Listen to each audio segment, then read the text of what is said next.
Hi, everyone. Thanks for coming. I'm Sammy, and this is Drive It Like You Hacked It.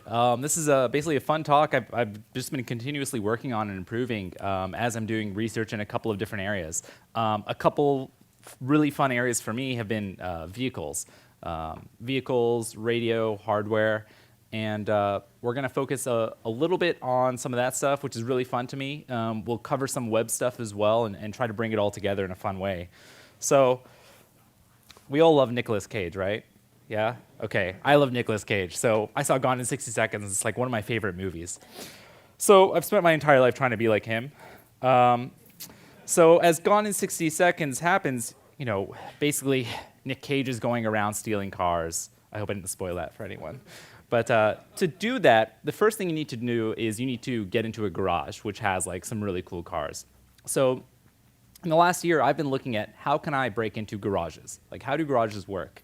And garages are pretty cool. We've all seen the clicker, right? Little garage clicker. All right, I have one here. So I started learning about how these things worked. And my goal was to break into my own garage. I'm in a condo unit, so there's a bunch of different cars down there. And I wanted to see how this thing works. So I started learning a little bit about radio frequency and how radios and communicating with devices like garage door openers works. So the first thing, we're going to basically go in depth here, and I'm going to show you how this stuff works. We'll actually do some live demonstrations. The first thing you do when learning about something with radio is there's something really cool. Any device in the US that actually transmits radio frequency has to have an FCC ID. So if you actually pull out your phone, all of our phones actually will have an FCC ID on the back here. So like on my iPhone, I see an FCC ID. So same thing with this garage door opener, which opens my garage. So what we can do is we can actually take one of these things and open up our garage. And if we look at the FCC ID, the cool thing about the FCC is what they do is they regulate transmission in the US. So if you want to transmit on a radio frequency, the FCC has to allow that device or manufacturer to do it. And what we can do is all of the information about that ID is actually public information. So you can actually go to the FCC's website, which is really, really hard to use, and search for one of these IDs. Fortunately, someone named Dominic Spill has created a website called fcc.io, which I use all the time.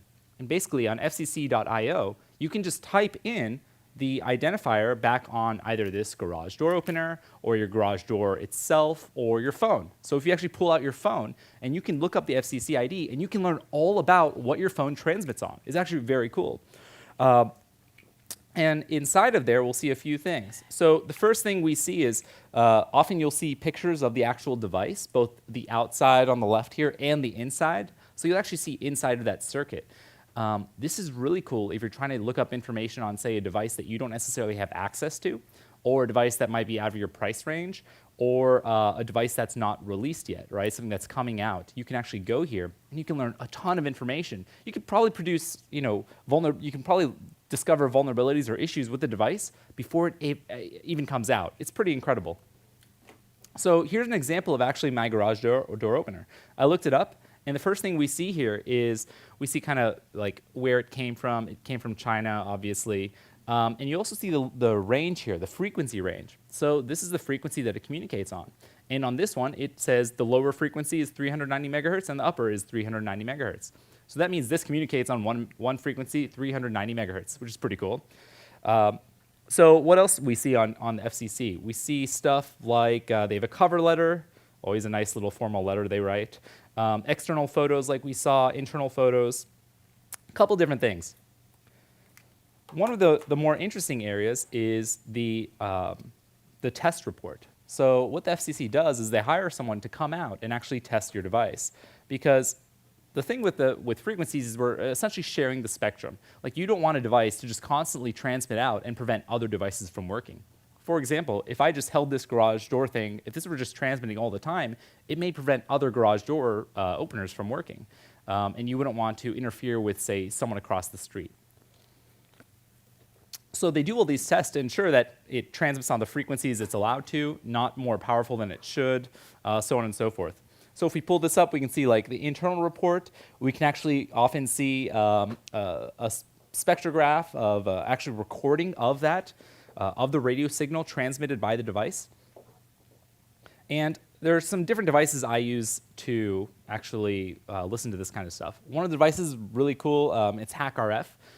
It's capable of receiving and transmitting from 1 megahertz all the way up to 6 gigahertz. It's a really wide range, totally open source, open hardware, a couple $100. It can also transmit, which is really interesting. People have done some really crazy stuff with this thing.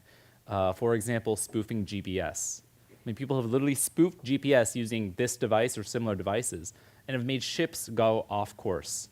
Ships literally going off course because what are they depending on? They're depending on GPS. How does GPS works? It's from radio signals getting sent from satellites down to the Earth, and we're using that to like figure out where we are.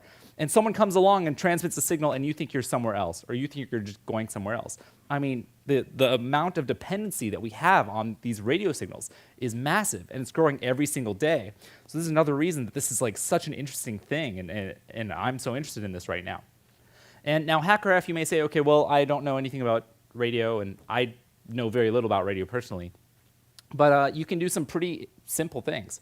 For example, if you're dealing with something that uses a fixed transmission, something where it's like a password. So if you open your garage door opener, a lot of our garage door openers basically have a bunch of dip switches, which is essentially a password, and that opens your garage. Now, if you don't know if I were trying to exploit someone's garage and trying to break in, what I might do is I might record that signal and replay it, and HackRF can do that. Now, not all devices are capable of recording and replaying. Often you need to know a lot more information about the signal, which we'll learn in a bit. But with literally 2 commands, you can record and then replay, kind of like recording, taking a microphone and a speaker and reproducing some signal. Now, this will work in some scenarios, not in all scenarios. For example, cars will use something called rolling codes. We'll go over that later, where the password's changing, kind of like Google Authenticator or 2FA. Right? You might get a 2FA is essentially a rolling code where every time you get a new identifier or a new password to log into something. Another device I use is RTL SDR.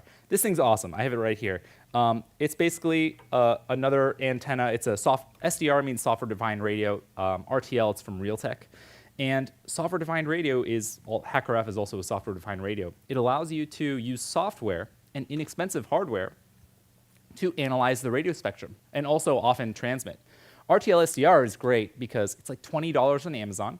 So you can go right now for 20 bucks, get into it, start learning, and you can do so much. You can see planes going overhead. There was actually someone in LA who has been recording planes.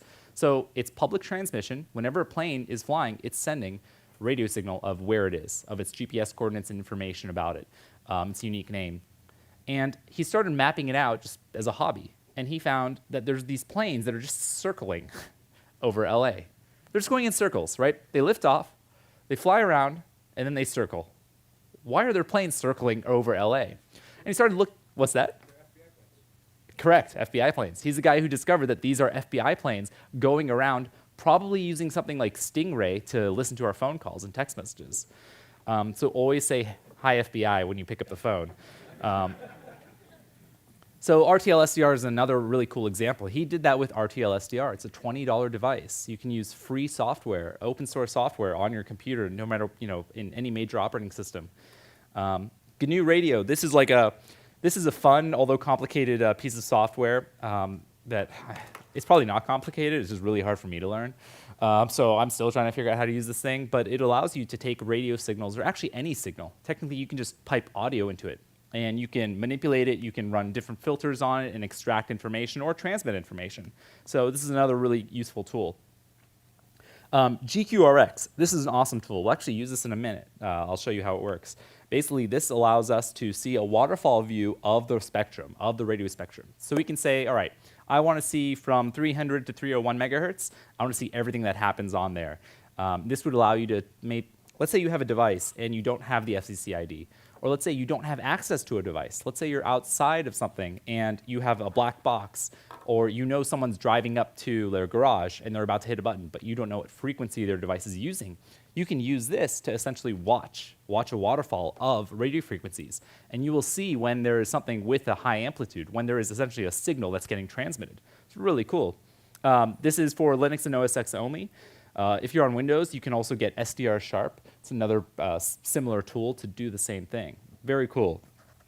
And the cool thing is, I mean, there are people out there, like on Reddit, there's a subreddit called RTL SDR, and you can actually go on there, and people are just looking at the spectrum because there's all these radio frequencies out there, and we have no idea what a lot of them are, right? A lot of these, this is something that's invisible, right? It's essentially invisible to us, and usually when there's something invisible, like people just assume it's secure because we can't see it, we don't know how it works. And more people are now playing in this area and researching and trying to find what are all these invisible signals.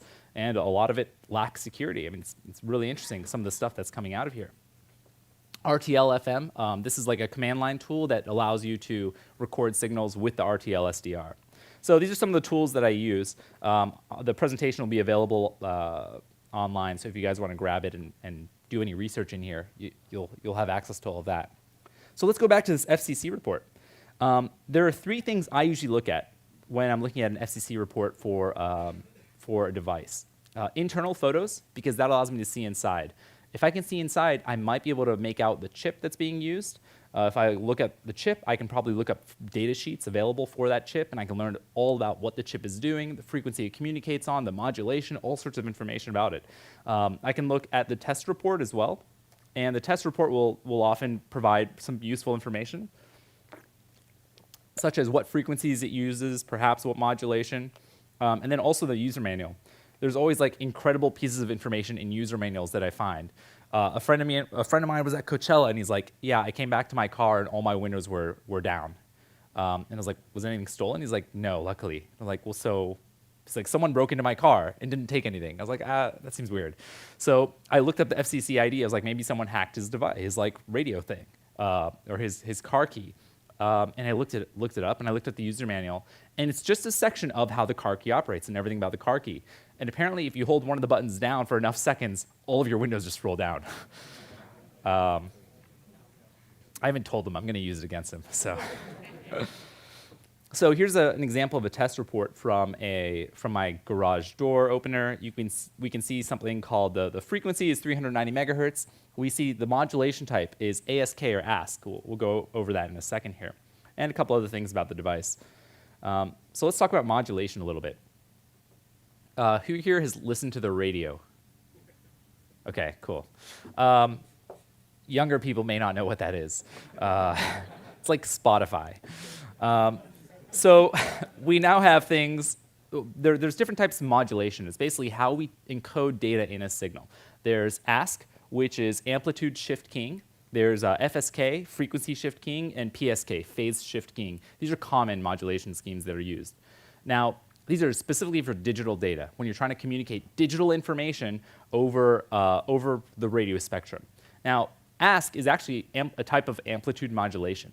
Amplitude modulation is AM. It's literally AM radio. When you listen to your AM radio, your radio is taking the radio spectrum at whatever frequency you're listening to, say 200 kilohertz, and the amplitude, which is essentially, if you're listening to, let's say, a sound file, right? The amplitude is the volume. It's essentially how strong that volume is. The amplitude defines what kind of sound you're hearing, or what frequency the sound is at. Frequency shift keying is frequency modulation, or FM. So FM radio, when you're listening to 102.7, you're actually listening to 102.7 megahertz. And we can use that, we can see that in RTL SDR. And the frequency is actually not 102.7, it's actually a range. So it's actually more like 102.5 to 102.9, and the frequency changes depending on where, what that frequency should be. So in something like RTL SDR, we can also, if we don't know what a device is transmitting, we can look at it here. And on the left, we see that there's kind of like 2 signals coming whenever I hit a button. So that's probably something called 2FSK, or frequency shift keying, where the frequency is changing. And because it's digital, it's just ones or zeros. So left or right means 1 or 0. And then on the right, we have ASK, which is amplitude shift keying, where it's just either there's a signal or there's not a signal, which represents a 1 or a 0. So why don't we actually see what this looks like? I am going to open GQRX, and I'm going to use this RTL SDR just so we can take a quick look. Let's see if this works here. All right, so awesome. So we can see here I'm at 300 megahertz, which is what this garage door opener is at. And whenever I press, we can see data. So that's pretty cool. Like if I didn't know what frequency it was at, we could like go searching through.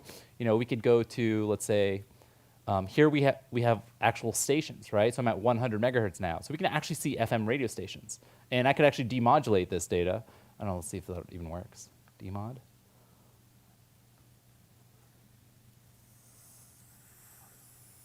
So we'd have to tune. Oh, yeah. So we can actually tune to different stations here. That's my jam right there. All right, cool. Cool, so we actually know that this is at 300 megahertz now. This is really cool. We can demodulate this data right in here. So now that we know it's at, again, we'll look at it once more here. 300 megahertz. And because it looks like it's just one signal turning on and off, that tells me it's probably amplitude shift keying, or AM, amplitude modulation. So we can then use RTL-FM. So let me quit that. Let's see here.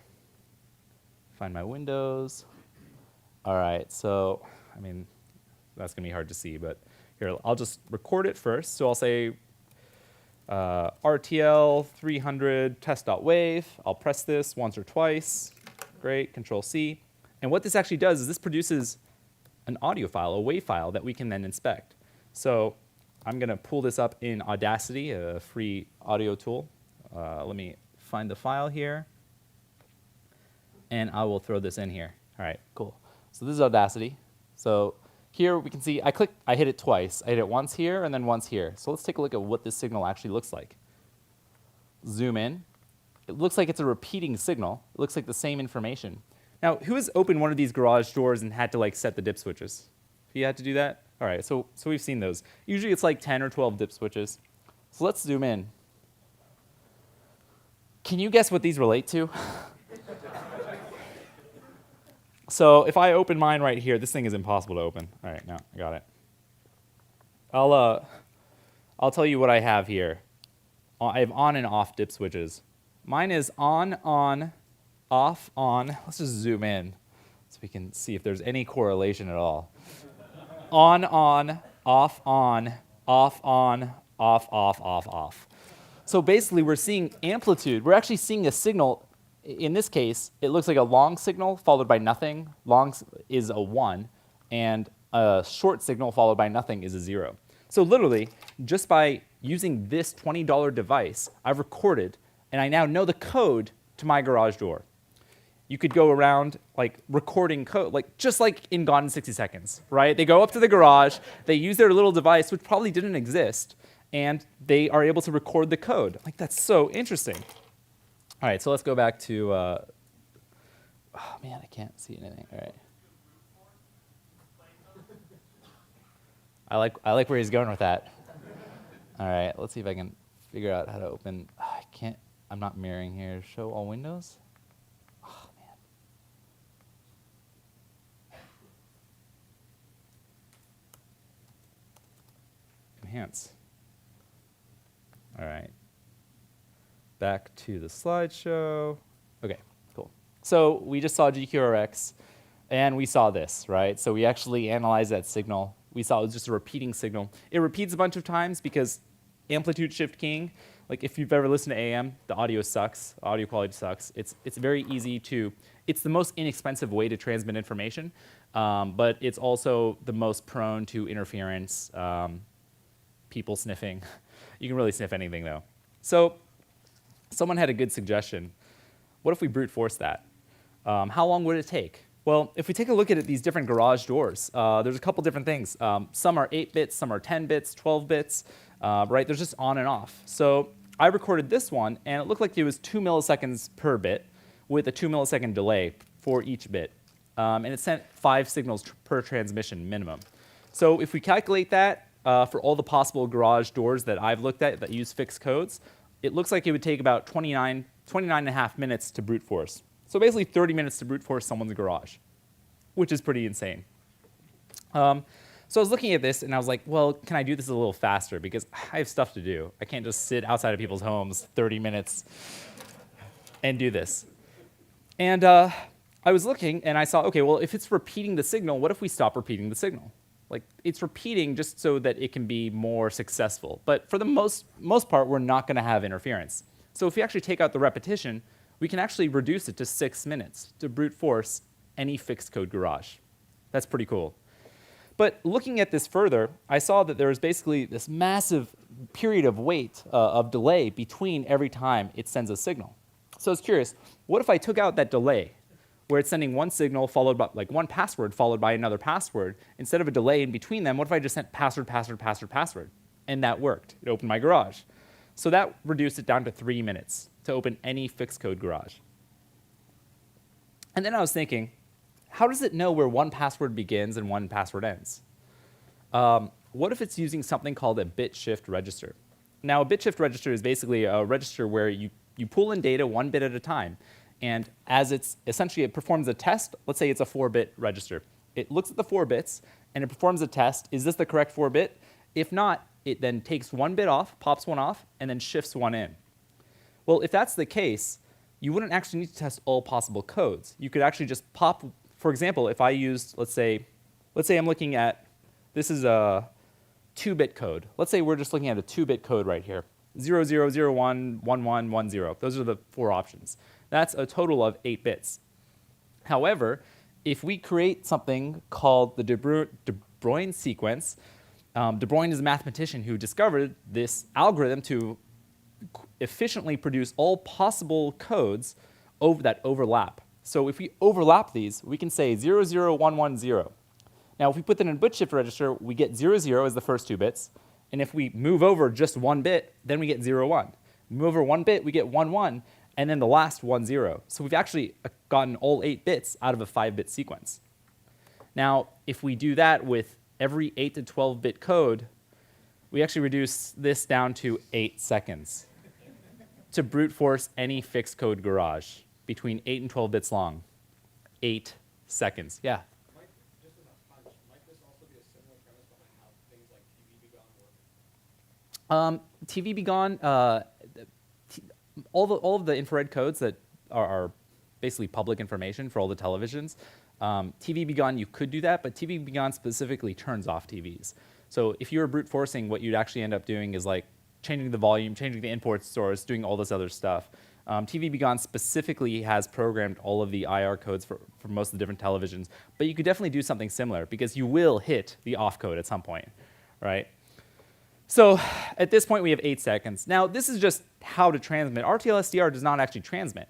This is just an assumption of how we can mess with this garage.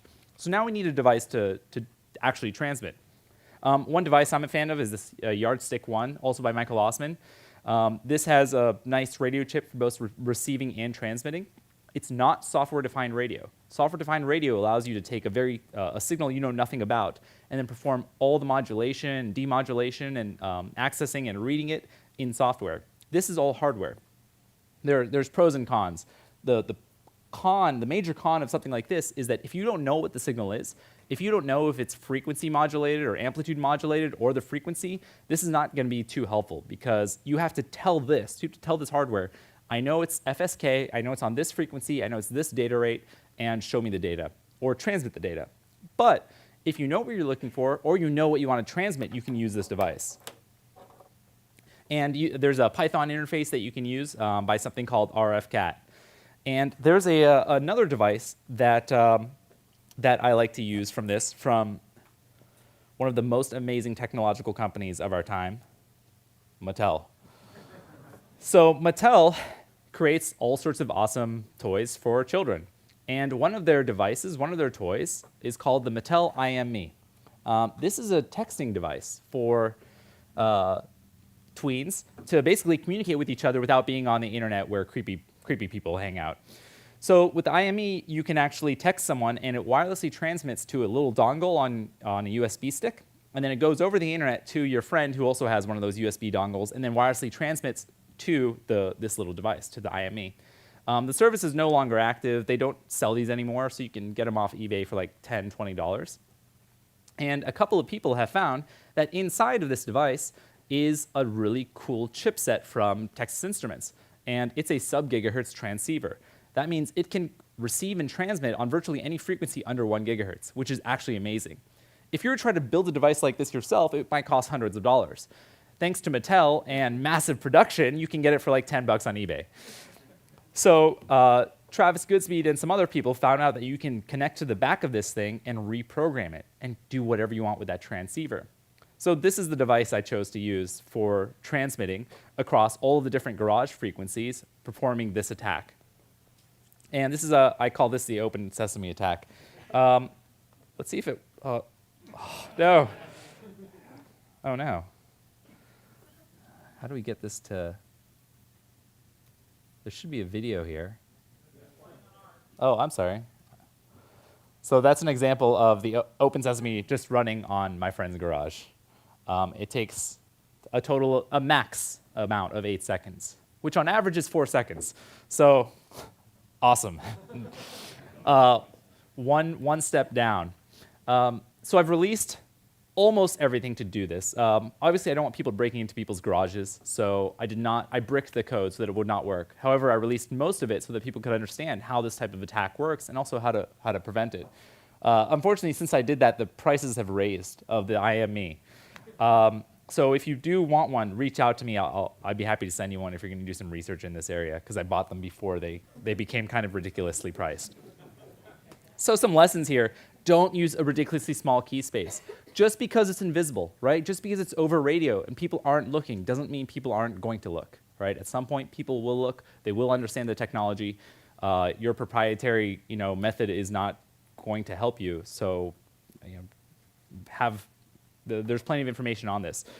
Require a preamble or sync word, which is basically something that says the password's about to start. That would prevent the De Bruyne attack, where you can actually have all of these passwords sort of rolling over each other. And then rolling codes. That's another thing we'll talk about. Rolling codes will prevent this type of attack. So now we're inside of the garage, and there's some cool stuff we can do here. One thing that's happening is all of our cars are becoming connected. So great. So a lot of new cars now have all sorts of different radios inside. Besides the AM, FM, Sirius, XM radios, they have some other things. They often have GSM. They'll have GPS receivers. And they'll communicate with the internet. Who has OnStar? OnStar? Yeah. So, okay, a lot of you have OnStar and aren't raising your hand. That's okay. So actually, any GM vehicle, GMC, Buick, Cadillac, actually has OnStar built in now. Whether you activate it or not, it's irrelevant. You actually have these features. And those features are connected to the computer of the car, the ECU and the various other. Our cars are no longer cars. They're no longer mechanical vehicles, right? They're now essentially computer with wheels. So the computer controls so much. I mean, we have so many awesome features coming out in our vehicles, like assisted park and all of these things. If there's something called assisted park, that means the vehicle's computer has control of the wheel, where before it used to be simply mechanical. Now it's a computer that's actually able to turn your wheel. So OnStar has a very cool feature. They have an iOS and Android app. So a friend of mine had, actually with the same car, he had OnStar, and I was playing with this stuff, and he said, you can play with my vehicle if you want. So I was playing with the app. I downloaded OnStar. It does some cool stuff. Lets you see where your car is. Lets you do a couple things. There's a key fob access. So you can lock, you can unlock, remote start, hit the horns and lights. I tried that a few times while he was driving, but fortunately, they don't allow you to activate the horn and lights while you're driving, which is smart. So I thought, okay, I'll check out this communication. I assume it's encrypted with SSL, so I'll install my own CA, my own certificate of authority on my phone, and I'll sniff the traffic. Lo and behold, it was encrypted. I installed the CA, and I usually have my own certificate of authority installed on my mobile device, and I started sniffing, and because I was using my own CA, I could actually perform SSL man-in-the-middle attack. Again, this is only on my own device. I can't do this on someone else's because they don't have my certificate authority installed. My certificate authority tells my phone that, oh, Sammy's, House of Cards CA is a legitimate authority. You can use his key instead of the legitimate GM or OnStar SSL key. So once I decrypted the traffic, I saw, nice HTTPS requests in plain text. I saw some base64. Pulled out the base64, and of course the password and username are right there. It's like, okay. So make sure to not use, the OnStar app on a network that you don't trust. But as long as you don't have someone CA, they shouldn't be able to decrypt that traffic. And then I realized I had just reset my iPhone. I forgot, like, something happened and I reset it. So I actually didn't have my certificate authority installed, which means the app allowed an invalid certificate authority to decrypt traffic, even though it had no recognition, it had no idea who Sammy's House of Cards was. So the GM app was not looking at an SSL CA. It was blindly, it will accept any SSL key. That means as long as you have someone on your Wi-Fi network, which is very easy to do, and they open that app, you can decrypt all of their traffic for that app. I thought, wow, this is absolutely insane. So I was like, how can I exploit this? And I created a device with a Raspberry Pi computer, a Phono GSM board, Mallory, which is an open source SSL man-in-the-middle attack software, some DNS spoofing so that the user wouldn't actually detect anything. So I only took over api.gm.com, so anyone using OnStar, but all of their other traffic would still continue to go through the correct servers and correct SSL certificates. And a couple other things like an Alpha wireless card. And then I thought, okay, how do I attack my friend? How do I get him to jump onto my network? Now, fortunately, you can do things like you can use your own, or you can use common Wi-Fi network names like ATT Wi-Fi or Starbucks, things that you know that they might be on. But there's actually something pretty cool here. Another thing that our phones do is they send out probe requests. So if your phone doesn't see your network, it will actually send out probe requests saying, hey, I'm looking for a network, in this case named Tadong. Is there a network named Tadong out here? And you can say yes. It actually tells you the network name it's looking for. And with that information, you can generate a network on the fly, which it will then join, assuming that it's the correct network. It's actually our phones, our devices, our computers, our laptops, none of them actually look at the MAC address. They're only looking at the network name. Now, this is only for open networks. If your phone has only connected to encrypted networks, fortunately, this attack will not work. But I'm assuming almost everyone has at least connected to one open, unencrypted network before. ATT Wi-Fi on almost all iPhones, absolutely. Netgear links this. I mean, you can, and the cool thing is you can just launch all of them, right? So if you come near my house, you may actually just see like 10 different network names for all the common ones. So with under $100, we have a little device that I threw under my friend's car and was able to, at some point, let's see, OwnStar, yes, this is an app called OwnStar now. So here I am, and once I acquired his credentials, I was then able to unlock his car, remote start it, and basically do anything to his car at that point. And then I tested BMW, which also did not check SSL certificates. And then I checked in Mercedes-Benz, which did not check SSL certificates. And then I tested Chrysler Jeep, which did not test SSL certificates. This is a massive issue in virtually every, I'd say this was like 5 out of 10 of the car apps that have the ability to unlock a vehicle, right? I only cared about the apps that actually did something, important. 5 of 10 did not perform SSL CA validation. So the lessons here, if you're going to do this, either validate certificates from a CA, which actually I wouldn't necessarily suggest anymore. The nice thing about CA is you can turn off your keys if they ever get stolen. However, there are a lot of certificate authorities out there. For example, I don't know, you wouldn't want the Hong Kong Post to be releasing CAs or releasing keys for you, but they have that full capability. They can say they own gmail.com if they want. And we've seen CAs get hacked before, or accidental keys for gmail.com get released before. So better yet, use certificate pinning. This way, the app that you release has a key in it. You have that key. Those are the only people who know about this key. No one else can, avoid that. Also, hash the passwords. Don't just base64 everything, right? Hash your passwords. Use Assault. Make it difficult, even if someone does obtain this information. Who knows how someone will break into your device sometime in the future. There will be new attacks. They will extract information in different ways. And always assume you're on a hostile network. Just always assume that.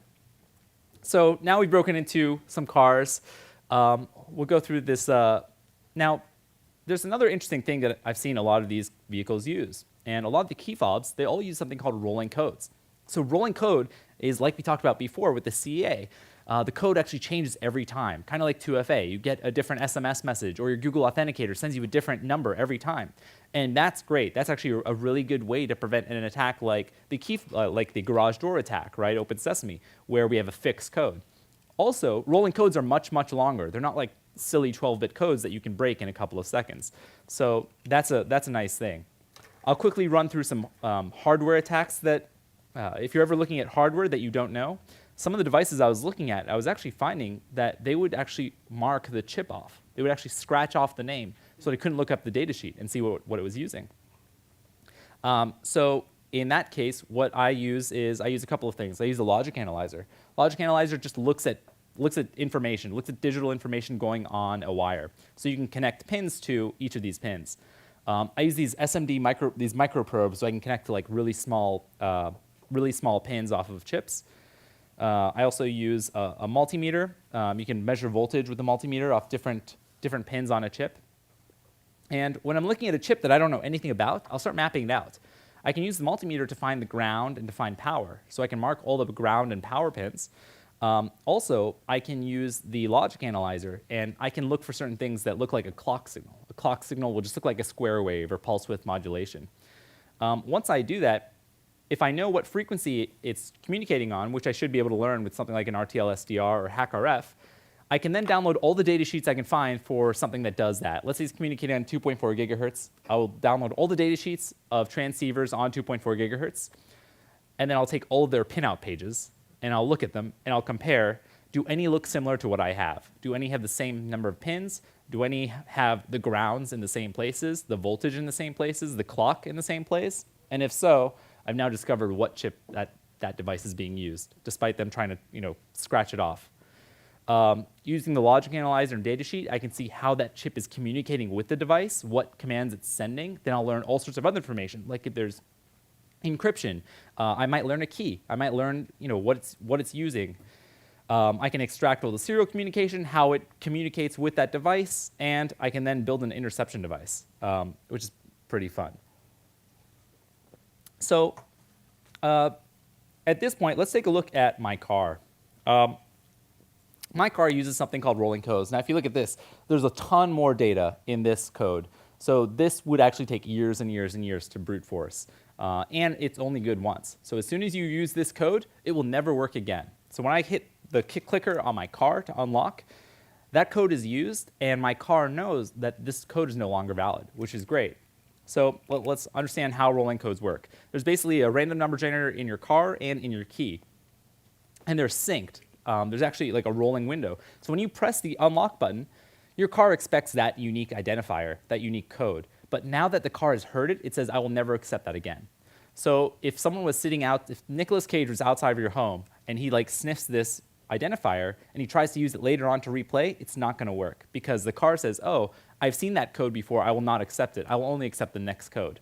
And there's a rolling window. So in case the key is in your pocket and you hit it a bunch of times out of range of the car, then you go back to the car will say, oh, you're actually out of range, but it's okay, you're in the future, right? You're not using a past code. You're just a little bit in the future. You probably hit the button accidentally a few times. That's okay. Now, that's only a small window, so it's hard to use that to attack. So I was trying to find ways of replaying rolling codes, of attacking that. The major way I could think of was the only way is to capture a signal while you're out of range of the car. So if you break into someone's house, take their car, hit the button, record it, and then go back later and then replay it. Now, most cars these days also use this for starting the vehicle as well. So these attacks are actually not only for unlocking vehicles, but also starting. Now, this is a really lame attack. I think if you're in their house and you have access to their key, you should just take it. So how can we get around this? What if we jam the code? Now, again, these keys are inexpensive, so they'll charge you like $300 to buy one, but they're actually really cheap. So it's actually very easy to interfere with this communication. So when someone hits their button, if you're actually transmitting as well, in fact, if you even have a similar key and you hold down the unlock or lock button of your key while someone tries to unlock their car, they won't be able to unlock their car. You can actually do this for kind of a wide range. It's kind of funny to watch. But you can basically easily interfere with this communication. So worst case scenario, they might have to like pull out their key. Now, who has hit their button of their key and it didn't work once? That happens, right? And you just hit it again and it typically works, right? There was some interference or you didn't hold it long enough. So what if I jam just slightly off the frequency, and I also listen? I also use a similar device to listen. I can actually be very specific and listen to just that signal and listen to their code and ignore my jamming. Because I know where I'm jamming, I can ignore that piece of the signal. The problem is, once I've recorded that signal that the car has not heard, I can use that signal now. I can use it to unlock. However, they're going to keep hitting it until it works.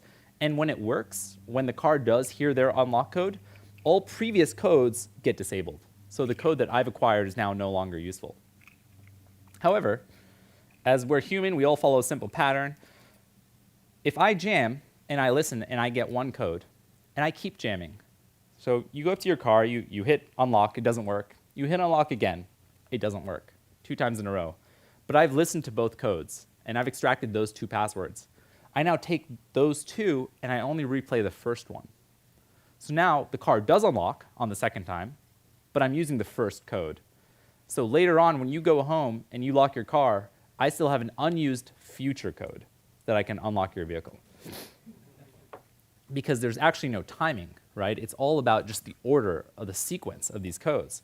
So you can essentially trick the user by playing the first one on their second time. And of course, you can automate this. So this is an attack I call roll jam. I've demonstrated with about $30 in hardware. And there's so many other attacks in this area. I mean, I think it's such an exciting area because you have cars coming out this year in 2016 that will actually communicate with other vehicles on the road. It's called V2V. So there's so much other radio communication that's going to be happening. Cars are able to use ultrasound to see if there's something in front of them. But what if you send your own ultrasound, right? You can generate ultrasound. It's just sound at a higher frequency. What if you send that to a vehicle? You can make it believe that someone is in front of you. You can send communication to cars saying that, oh, it's really rainy, so slow down. You can just make everyone slow down around you. I mean, you can do all sorts of stuff. It's crazy, and it's scary, and it's exciting. There's so many other interesting attacks. I was also looking at my car, and I found that if they're locking the vehicle, if they're hitting lock, lock, lock, and I record that data or interfere with that data, well, I can't use a lock to, that's no good. I can't, what fun is locking their car? However, I found in the signal, as I was looking at the data sheet, I found that the rolling code is one part, and then the command is a second part. So I could change the command from lock to unlock and use the same code. As long as I jammed and interfered their lock command, then I can use that lock command to unlock. So even though they hit lock, later on I come over, I send an unlock just by changing that bit, because it's just a command and not tied to the code in any way. Here's the device itself. I tested it on a lot of cars. It unlocked a lot of cars, and it was beautiful. Lessons, encrypt, hash those buttons together. So if you're sending a lock command, for example, and of course this works anywhere. This will work on HTTP. You should use these same methods. Encrypt or hash that communication together, right? Hash the key with the command. Use HMAX, time-based algorithms. There's actually something called, we've had Secure ID for 20 years now, right? Those RSA tokens, which are essentially 2FA. We've had those for 20 years. And every 2015 car I've attacked has had this issue. We can implement this stuff. This stuff exists. We know about these problems, and we know how to solve them. Also, you can do challenge response, right, with transceivers rather than just cheap receivers. So there are ways of fixing this. That's about it. That's what I have for you. Thanks so much for coming. I hope you guys enjoyed it, and happy to take any questions.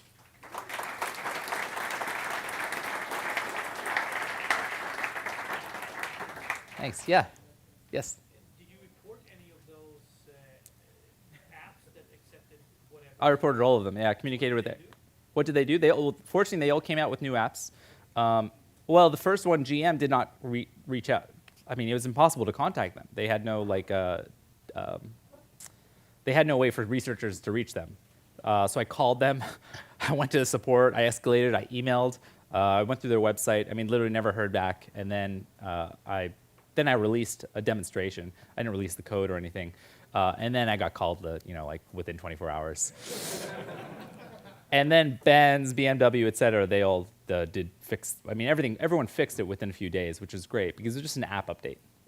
Yes. For any of the reports that you did file with companies that did have some sort of security presence, did you get any bug bounties? None of them had bounty programs. And none of them had security presences that I could actually communicate with. It was literally, I mean, literally all of these companies, I had to just, they had no security response, right? This is new areas, at least for the vehicles. Now GM does. Now GM does have a security program. Does Chrysler also have? I'm sure they do. Yes. Could you explain a little bit, like, how if you use, like, you report a code earlier in the day, it's useless the next day, so they'll use a future code and expire all the previous ones. Correct. So then how is it that you recorded 2 codes from the jam, and then you let them unlock their car, but then you still had a code? Because Passcode? so this is the device. I have actually a new device I've created that's smaller and cheaper. This is $30, and you put it under their card, so it always has the next code. Oh, I see. Yeah. So it literally, they have to press the button twice every time. And we adapt pretty quickly. We just get used to it, right? Now you just hit it twice. Like, works the second time every time. Convenient then, couldn't you transmit one code behind all the time? What's that? Absolutely, that's a great idea. Yeah, actually, you could do that. So you only need to inconvenience them once. That's a good point. I didn't think of that. So successful field tests with that? Correct. Yes, many field tests.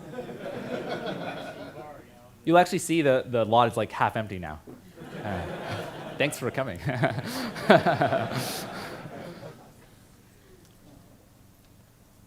Any other questions? Yes. Did you look at all, or you talk about the most frequently used method that I've heard of for breaking the cars is the amplification method? Sure. The proximity of the key.